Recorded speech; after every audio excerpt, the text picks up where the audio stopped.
Here's everything that changed on Oldschool Runescape in June. The biggest quest of the year, Sins of the Father, was finally released, and along with it, our 4th ever server rollback to the game. That's right, a year and a half after the legendary Twisted Bow rollback, we've got another one. So why did this quest release lead to a rollback of the game? Well, it all started in Lumbridge Castle. It's taken 2 weeks, but Lumbridge Castle has finally been rebuilt from last video's fire. We really have to make sure nobody sets any more fires inside the castle. Bro, are you being serious? Are you being for real right now? Are you kidding me? We have to find Soup. He'll know exactly what to do. Yeah, he's in the same spot as last time. What's he doing? Can he not help us? No, he still can't hear us, but I mean, I'm not surprised. He has his Raycon earbuds on. Raycon earbuds are everything you need in a pair of earbuds. They're comfortable, come with a variety of fit options, are offered in multiple colors and patterns, and come with a carrying case that can charge the earbuds 4 times on a single charge. I've been using these recently when going to the gym or on a run, and the comfort and sound quality has been amazing. The everyday E25 earbuds are their best model yet, with 6 hours of playtime, Bluetooth pairing, and a compact, noise-isolating fit. I mean, guys like Snoop Dogg and Mike Tyson are using them, so they've gotta be good. The earbuds start at about half the price of any other premium wireless earbuds on the market, and if you guys go to buyraycon.com/souprs, you get 15% off your order, an even better deal. Link in the description to check them out. So because Soup had his Raycon earbuds in, he couldn't save Lumbridge and the game had to roll back. Alright, well, maybe that's not the reason, but it's a lot cooler of a reason than the actual reason why the game got rolled back. To put it simply, the game update corrupted item IDs. A number of items from before the release of the quest were using incorrect IDs, so players who had items like the Twisted Ancestral Robes, Twisted Ancestral Robe Kits, the Flying Vespica, or Enraged Tech Titty found that those items changed to new items that arrived alongside Darkmeyer. Over 1,100 items were affected in total, owned by 846 unique accounts. At the time, they weren't able to discern the precise number of accounts affected, and they had no way of knowing whether the accounts kept the affected items or had them discarded, so they decided the safest option would be to roll back the game. If you're looking for a Michael Scott explanation, some items had incorrect IDs, the release caused the items to then either disappear or appear as different items. This was bad, so they rolled back. And that is the story of the game's latest rollback. In the new quest, you and your revolutionary friends must take the fight to the vampires by infiltrating the vampire city of Darkmeyer and facing Lord Draken on his own turf. This quest is a continuation of the Myrite questline and involves new, never-before-seen puzzles in the game, intense boss fights, and a deeper look at the vampire, werewolf, and Mauritania lore. To start this quest, you must have completed a Taste of Hope in Vampire Slayer, as well as have these skills. You'll receive 2 quest points for completing the quest, access to the new city of Darkmeyer, get an improved Evanda's Flail, the ability to teleport to Darkmeyer with the Draken's Medallion, and a 3 × 15,000 XP Tome of Experience. You'll encounter new NPCs like the Vire Lords and Vire Ladies, who can be pickpocketed at 82 Thieving and offer a unique loot table that includes the Blood Shard, a rare attachment for the Amulet of Fury that will transform it into a Blood Fury amulet. The amulet will allow you to try and sap your opponent's life force with a 10% chance to heal you for 10% of the damage you deal. Firewatch Sentinels are a brand new Slayer assignment that can be assigned by multiple Slayer Masters. In the city of Darkmeyer itself, you'll find a new clothes store, an unusual new general store, and a food shop which sells a lovely delicacy called mystery meat. You'll also unlock access to the Daeyalt Essence mine. With 60 mining, you can mine Daeyalt ore for yourself. Only 1 Daeyalt deposit will be active at any time, so you'll have to keep on your toes. The untradeable Daeyalt shards you get from this activity can be traded into an NPC in the mine for untradeable Daeyalt Essence, which will get you 50% more runecrafting XP when used at a basis for runes. You've probably heard of the brand new agility activity, the Hallowed Sepulcher. Set in an ancient Cerdominus burial ground and available to players with over 52 agility, to finish a floor you must avoid and dodge obstacles, traps, and more. With 52 agility, you can expect to get around 35k XP an hour, with 72 agility, about 50k an hour, and with 92, you can expect anywhere from 75 to 90,000 experience an hour, depending on if you decide to loot for treasure whilst you're in the Sepulchre. If you decide to loot coffins, you'll be rewarded with a currency called Hallowed Marks. These can be used at the mysterious Hallowed Goods. With these Hallowed Marks, you can buy hallowed items that can make your time within the Sepulchre a lot easier. You can also purchase Dark Dye, which lets you turn your Graceful into the sought after Dark Graceful, and it requires a total of 1,800 Hallowed Marks. If you're lucky enough to have the agility pet, the giant squirrel, you can use 5,000 marks to buy a Dark Acorn, which gets you a recolored version of the giant squirrel to match your Dark Graceful set. If you manage to reach the heart of the sepulchre, you'll have the opportunity to loot the Grand Hollowed chest, which can get you some unique rewards. These include the new Ring of Endurance, which can be charged with stamina potions. If you sip a stamina potion with this charged endurance ring equipped, the effects of the stamina potion will last twice as long. If the ring has at least 500 charges and you are not under the effect of a stamina potion, your run energy rate drain is reduced by 15%. You'll also have a chance to get a strange old lockpick. This lockpick, when placed in your inventory, will allow you to bypass all Barrows doors. A charge is consumed when you use the lockpick to open a door which was previously unpassable to you.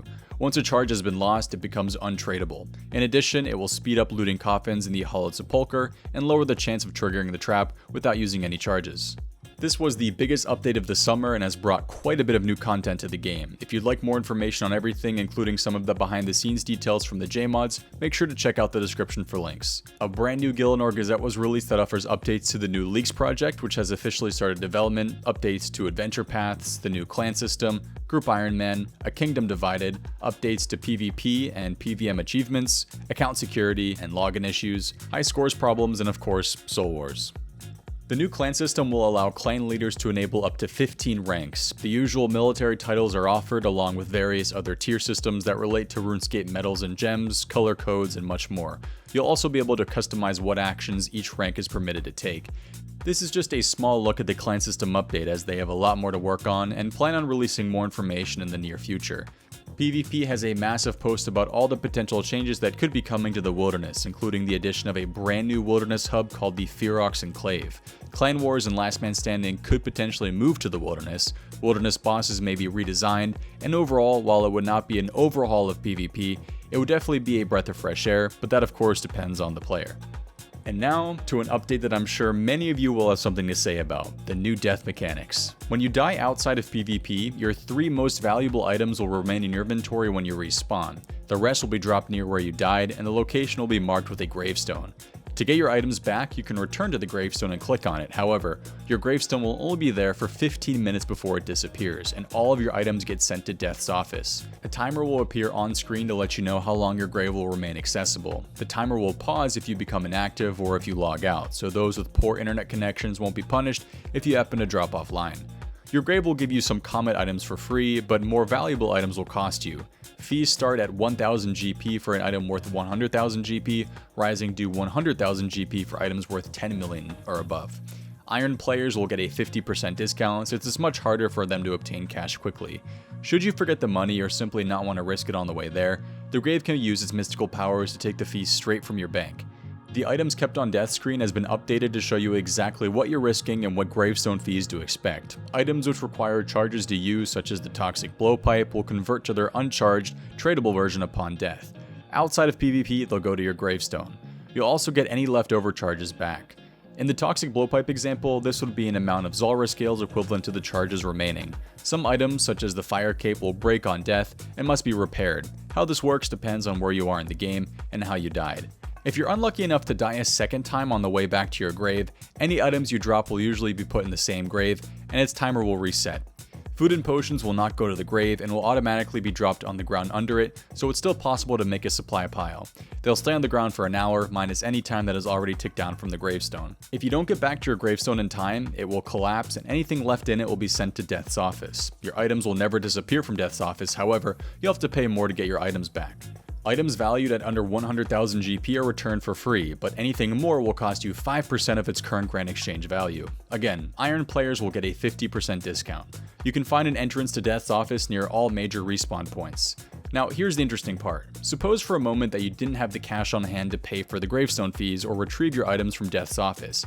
If you have any items you don't really want, you can offer them up as collateral to Death's coffer, which you can find in the office. 105% of the cost of the items you sacrifice will be stored in the coffer and can be used to pay any future fees you might incur. So if you got a lot of unwanted alcohols and a chronic lack of nature runes, you can stick them in the coffer instead. Each individual item you place in the coffer must be worth at least 10,000 GP, or he'll reject it. Ultimate Ironman accounts will not have gravestones and will not have their items sent to Death's office. The first time you die in game, you'll be sent to Death's office for a further explanation of the new gravestone and death system so you can better understand everything that's changed. So what do you guys think of the update? Are you a fan? Are you not a fan? Let me know in the comment section below, and while you're down there, don't forget to like the video and subscribe if you're new to the channel. But those were all of the updates for June this month. Quite a few updates to go over. Next month we'll see some interesting updates as well, so let's hope that they don't cause any rollbacks. In the first RuneLite update of the month, they added support for tracking collected loot, as well as completion counts and personal bests in the Hallowed Sepulcher. They've also added support for adding menu options to info boxes. Now, if you have the death info box option enabled in your death indicator plugin, you can right-click the info box to clear it if you do not wish to revisit it. In the second update of the month, a new Pyramid Plunder plugin was added which can hide the vanilla timer display and substitute it with an accurate timer info box. Additionally, it can highlight the spear traps, unopened doors, unopened urns, chests, and sarcophagi. The ground items plugin can now draw an outline around ground item text instead of the simple shadow, and you can now toggle multiple overlay styles for the NPC indicators plugin to show any combination of NPC location, southwest tile, and hull. So there you have it, all the changes to Oldschool RuneScape and the RuneLite client in June. Thank you very much for watching this far in the video. If you guys have been wondering why the uploads have been a bit slow and the streams have been non-existent, well, let's just say that for the past 7 months, I've been working on something behind the scenes, and soon I will finally be able to release it to you all. Look out for a trailer in the upcoming weeks, and soon, the games will begin.